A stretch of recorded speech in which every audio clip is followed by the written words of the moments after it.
резултат на нашето заедничко залагање со ресорните министерства и институциите во градот. Комплетно се реконструира уредот, здравствениот дом, се реконструира исто така и домот за здравствена заштита.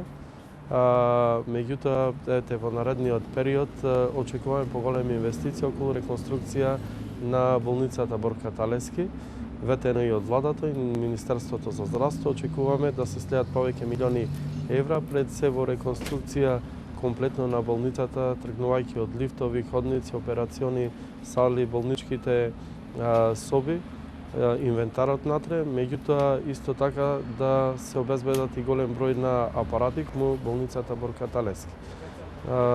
Исто така еден од битните владени проекти кој се реализира во текот на ова година е реконструкцијата на железничката станица.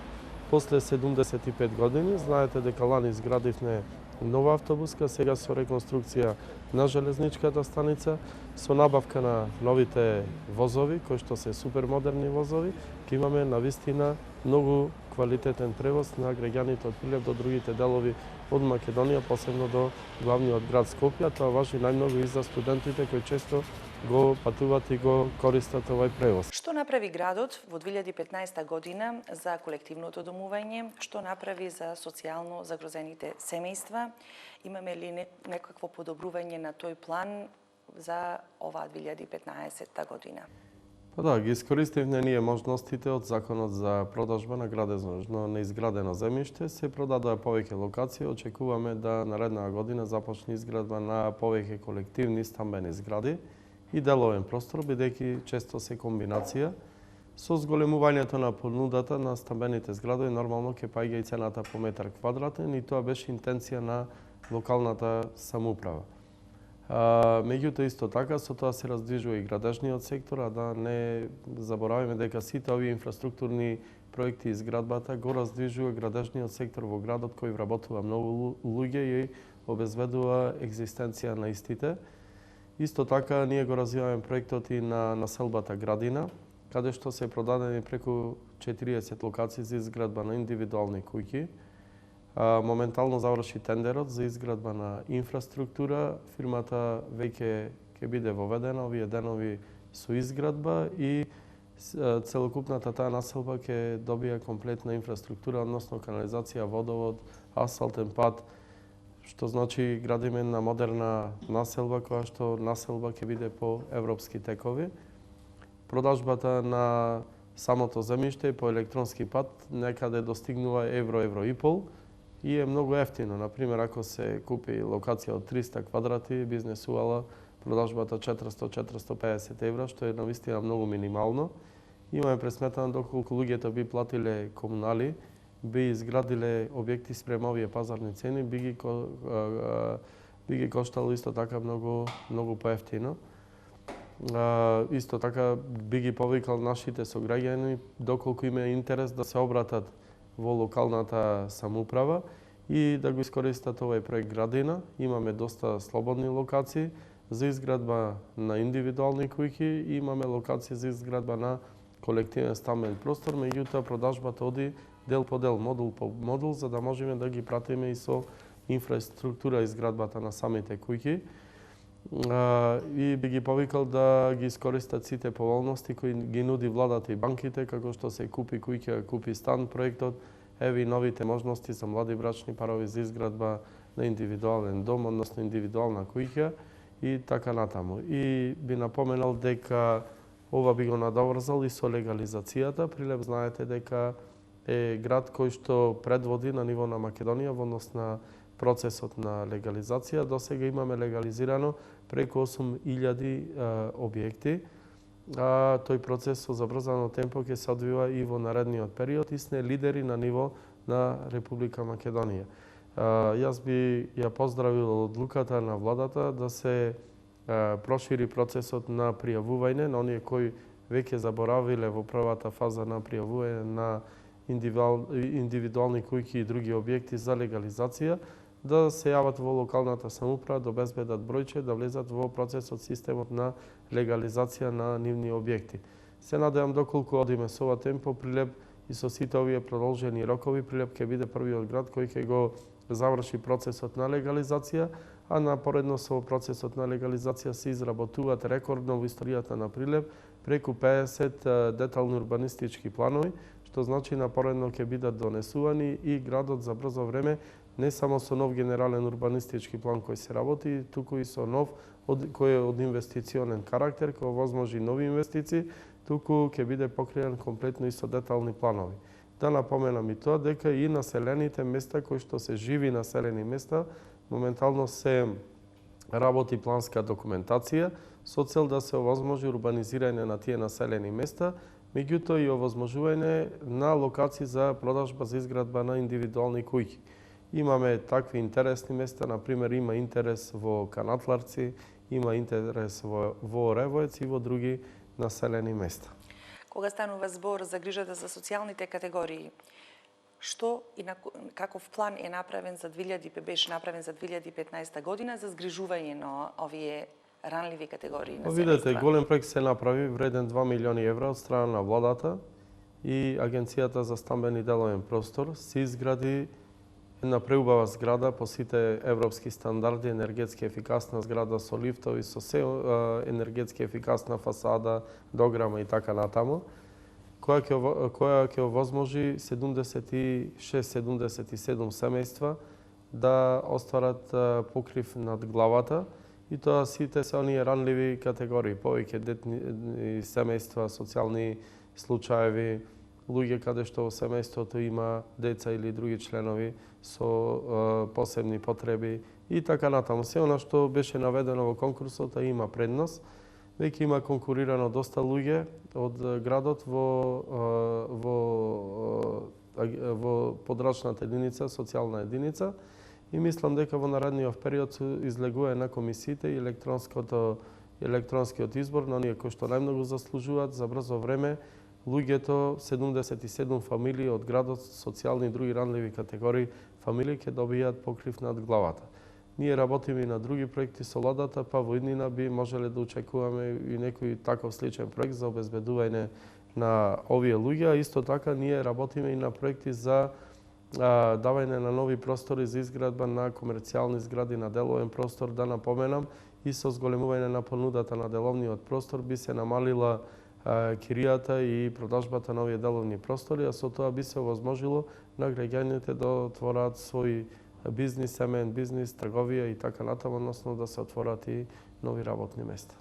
Младите се нашата иднина. Што е направено на полето на образованието во 2015 година? Подобрени ли се условите за работа во овие институции? Па секако најбитни проекти, секогаш и мој да речам лично најбитни проекти се вложувањето и инвестирање во образованието. До сега имаме инвестирано преку 12 милиони евра во сите образовни установи на територијата на општина Прилеп, вклучувајќи ги основните, средните училишта и во градот и во населените места и музичкото училиште. Нема да престанеме тука, продолжуваме и понатаму. Се градат знаете, нови спортски сали, се уредуваат спортските терени надвор од училиштата и дворните места, се уредуваат самите училишта, се сменува дограмата, се уредуваат училници, се купува нов инвентар, се уредуваат тоалетите, се средува буквално сите образовни установи добија нов лик во овој период. Ние секоја година вложуваме преку 1 милион евра во образованието во сите училишта и ова година еден од капиталните проекти кои се реализира, тоа беше парното грејне во основното училиште Кире Гавриловски, дограмата во основното училиште Блаже Конески и дограмата во основното училиште Кочорацин, изградбата на спортската сала во економското училиште, ете уште една спортска сала е во тек во Добре Јовановски и така натаму. Нема да престанеме тука, продолжуваме и понатаму. Ние ги знаеме приоритетите на секој училиште има задача да си направи проекти и дел од тие проекти ќе бидат реализирани до крајот на годината. Веќе имаме реализација на повеќе проекти од оваа година, а веќе 2016 година ќе биде исто така година на реализација на многу проекти во самото образование. Ветивте дека децата од Шавино Мало населбата, дека од Сточен пазар, дека ќе добијат училиште. Докаде е изградбата со тој дел со тоа училиште, докаде е можноста тие деца наредната година да учат во една прилагодена училница. Ова година се изградија две нови училишта, и тоа во населените места Беровци и Галичани, а претходно се изгради училиште во Чепигово, и не само што се изградија нови училишта, се реконструира и старите училишта. Меѓутоа, потребата на вистина за изградба на училиште во Жабино Мало и Сточен Пазар е голема, и тука едно мало извинување до жителите, бидејќи имавме некои проблеми околу планирањето на самото училиште, околу земјиштето се појави дека имаме и приватни собственици, па моментално во Сточен Пазар се издвојува она што е државно земјиште, се прилагодува проектот на училиштето према тоа државно земјиште, да не ни одзема многу пари од буџетот за експроприација, него да искористиме тие пари за изградба на самото училиште, и в година ќе бидеме сите сведоци на изградба на едно убаво современо училиште до петолетка за учениците кои живеат во Сточен Пазар и Жабино Мало. Меѓутоа, размислуваме да во тој дел од градот направиме една градинка, односно за деца од претшколска возраст. И токму кога сме кај најмладите, што е со градинките? Дали има некакви проекти за подобрување на условите и за зголемување на капацитетите, со оглед на тоа што очигледно е дека недостасува сместување за најмладите? Па интересот за градинки во градот очигледно е многу голем. Која е причината? Правиме анализи, бидејќи стално велиме дека наталитетот е мал, се намалува деца, а бројот на деца кои и родители кои сакат да посетуваат градинки е поголем. Очигледно резултатот е на ниската цена во градинките. Некаде просек иди 60 денари од ден за згрижување на детето. Тоа е навистина многу малку и е примамливо, и добро е што е така, да повеќе родители се заинтересираат своите деца ги пуштат во градинки. Овие градинки кои ги имаме постојани не го задоволуваат комплетниот капацитет и поборување во градот. Некаде анализата покажува дека 250 до 300 нови места треба да имаме во градинка, и веќе се работи на случајот. Се уредуваат простори во Работничкиот универзитет, кој што во еднина дел од него ќе прерасне во градинка, каде ќе бидат згрижени 60 на 70 дечина од претшколска возраст. Исто така, ова година ги завршивме комплетно документите, документацијата за старата градинка од Тутунскиот комбинат, префрлена е на локална самоуправа. Очекуваме наредниот период од Тутунскиот комбинат преку управниот одбор да се префрли просторот околу градинката за дворно место, и веќе проектот е направен, па в година очекуваме дел со наши средства, дел со средства од владата, да се реконструира и ова градинка и прифати негде нешто повеќе од 100 деца да бидат згрижени во ова градинка. Се работи на други капацитети, еве би ги повикал и сите граѓани заинтересирани со повикот и од владата. Ние имаме локации за изградба на нови градинки, меѓутоа има интерес за изградба и на приватни градинки, и старски домови е опфатено во проектот со одредено субвенционирање од владата, да го искористат овој проект, да се заинтересираат, а ние како локална самоуправа слободно ќе му објасниме каде има точно локација и како може да надават електронски за купување на локација и изградба на приватна градинка. Ќе работиме на проширување и на постојаните капацитети со градинките, а исто така планираме да се отворат во наредниот период и градинки во населените места. Веќе во Беровци е готов просторот за градинка. Очекуваме наредна година да започне да функционира, да ги опфати децата од сите тие населени места околни. Една градинка е планирана во Канатларци, една градинка во Којнари. Дали тоа ќе биде мало или големо Којнари, ќе покаже анализата каде е најпотребно. Доколку има потреба, би направили во двете населени места. Зошто да не? Меѓутоа, јас сум убеден дека до крајот на 2016 година Прилеп ќе зголеми капацитетот за 300 нови места на целата територија на општина Прилеп за посетување на вакви установи, односно за претшколска возраст, а тоа се градинките. Активни ли се проектите кои што ги реализира општината, како Супер Марио, како Ден на идеи и така натаму? Дали на тој начин се собираат идеите од граѓаните, она што им е потребно? Ова локална самоуправа важи за една од најтранспарентните во Република Македонија, и тоа е оценето од разни меѓународни фактори и имаме признание за тоа. Да напоменам дека секош ние нашите проекти ги базираме на основ на потребите на граѓаните. Имаме многу активности кои што ни дават комуникација со граѓаните, дали тоа се црвениот епик за граѓани, односно отворениот ден, дали е денот на идеи, дали посетата на урбаните заедници, тоа го правиме на крајот од годината собирајќи идеи. Дали тоа е од различни неформални средби, разговори.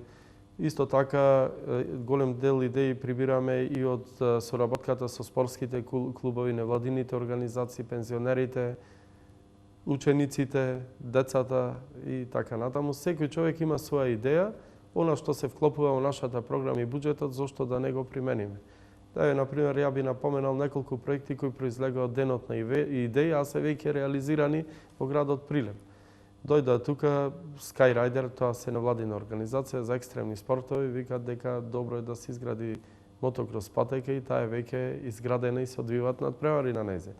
Исто така невладината организација Трагопан за одгледување на птици, дојде и рече може да има рајска градина во како идеја во могилата, односно на паркот на револуцијата, зошто да не, и го саживме навистина со рајска градина каде имаме кафези со оние екзотични птици и представува посебно освежување за помладите луѓе кои посетуваат могилата. Е да напоменам кај могилата кога сме дека в година ќе биде збогатена и со нови содржини самата могила, а исто така тука е во интерес изградбата на приватниот аквапарк кој што се гради одма на могилата, тоа е приватна инвестиција од фирмата Салида и со тоа тој дел ќе стане едно доста поатрактивно место за рекреација, за спорт, за поминување на дел од слободното време, посебно во пролетниот и летниот период.